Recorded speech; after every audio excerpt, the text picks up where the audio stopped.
So, who said the CONCACAF Nations League was hard? Well, there we have it. Two wins from as many games in the CONCACAF Nations League. 10 goals scored by the Jamaicans. 10 goals. Jamaica has defeated Guyana by 4 goals to nil. 4 goals to nil. Alvis Powell getting on the score sheet, yes. So he scored two, and the other two came from Deva Orgil. Orgil loves to score braces, doesn't he? Orgil scored a brace against Honduras in the Gold Cup in Kingston, and now he scores a brace against Guyana in the Nations League. Alvis Powell now, the first fullback, wingback, whatever you want to call him, to score a brace for the Reggae Boys since 2011, since Demar Phillips, literally, in the Gold Cup in 2011. The first 15 minutes, I felt that the Reggae Boys were quite slow in terms of our build up play. We really allowed the Guyanese to get back and get numbers back behind the ball. And in that point, it was a bit frustrating in terms of what the Guyanese did in trying to build up a wall.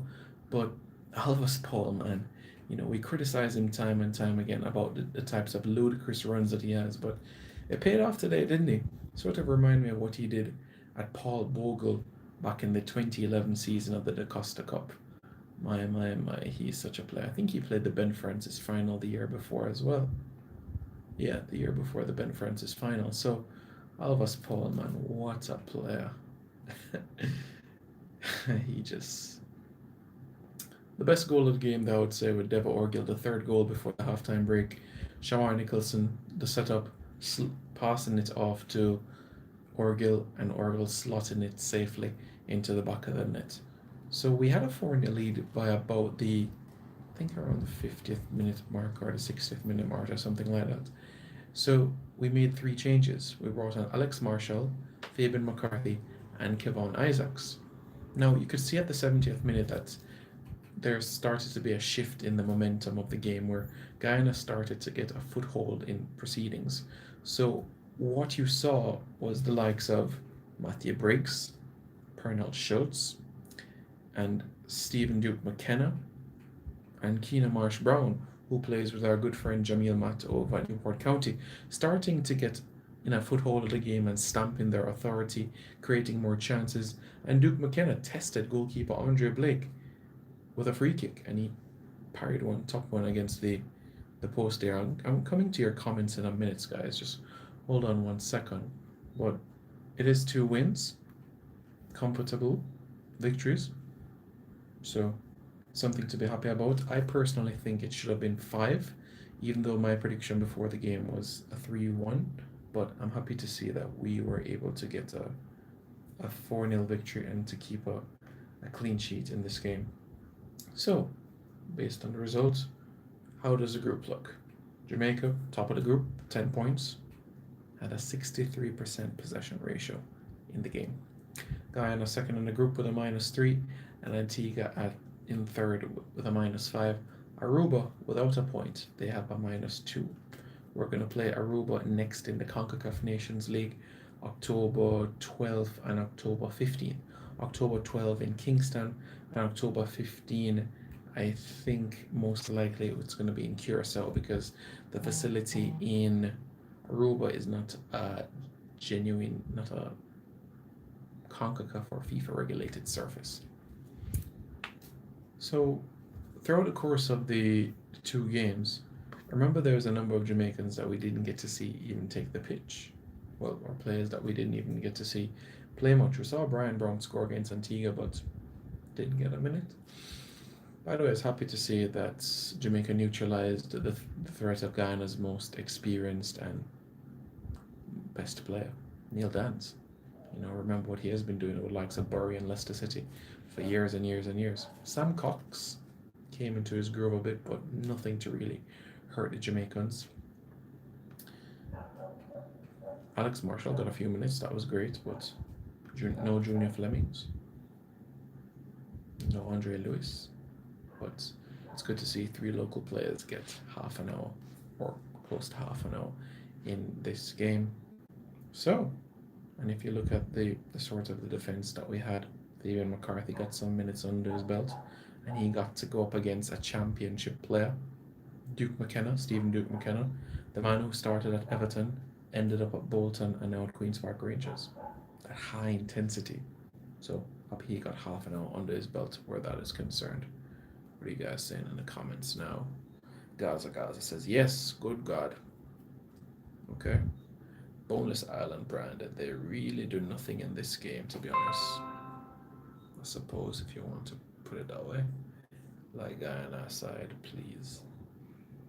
They're not. 10 goals, 2 matches. Yeah. Yeah, I love that 10 goal in 2 games. Yeah, boy. I think everybody does. It's like we play in the last 15 minutes, right? Right now, Shamar Nicholson need a prem switch, even though he just moved to Belgium. I don't think he can move just yet, though, because you can't play for 3 clubs in a period of 12 months. So I think we have to more look towards the summer of 2020 or more so 2021. But I think Germany is onto him. Jamaica was playing to win, and they did. Okay, good game. Marshall needs more minutes. So that's 10 goals, yeah. 6 plus 4 is 10. I think that's what we learned in math. Or somebody else copied of the match.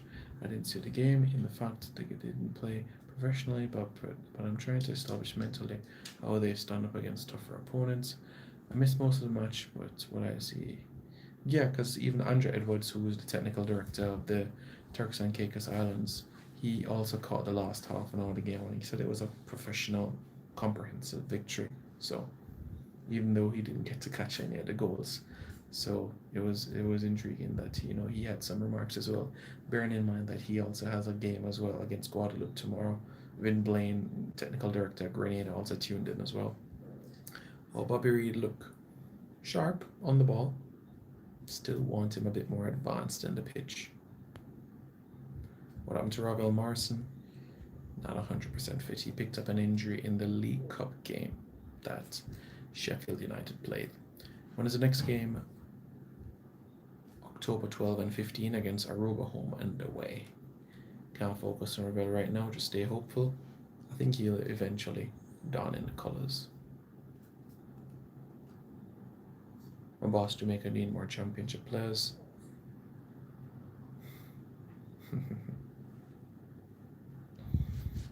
I say Premier League. I've been beating this drum for years, so you all know my opinion, even from the days of the Caribbean Football Podcast. Lewis Baker would fit well in this team, I think. Yeah, Gareth Southgate said Lewis Baker is not on his radar, so he could be a potential one. We have Liam Bailey, Bobby Reid, Shamar Nicholson, Deborah Orgill, and Brian Brown. Our strikers look good. Still, you want to add depth to the player pool. Anything can happen.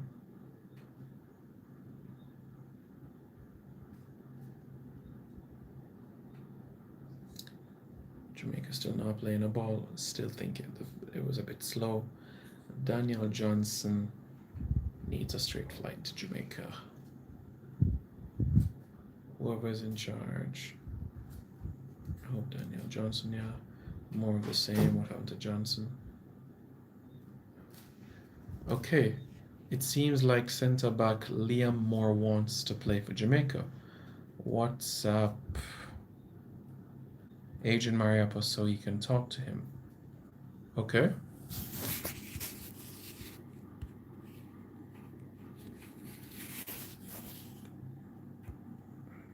Sorry about that. Yeah. I'll find out because Liam Moore understood was still on the hunt for players. Still on the hunt, for Adrian Mariappa. Liam Moore was still on the hunt for England, just like Roshan Williams as well, the former Manchester United player, Tyrrell Warren, Dimitri Mitchell, Damani Miller, Manchester United players wanting to play for England, even though their parents are Jamaicans. So, Reggae Boyz fans, let me know your thoughts in the comments below. Do you think that these are encouraging signs from the 2 games? What was your favorite moment from the 2 games? Let me know your thoughts in the comments below. And don't forget to subscribe to this channel, Reggae Boyz Commentary. 2 wins, 2 games. One more question. Which players do you think will be in the colours soon? In terms of new players, Daniel Johnson, Ravel Morrison. Returning players, possibly Gareth McCleary. Stay tuned. Because October, if we call up a similar team, then Aruba is in for a wide awakening. Trust me. Things are happening.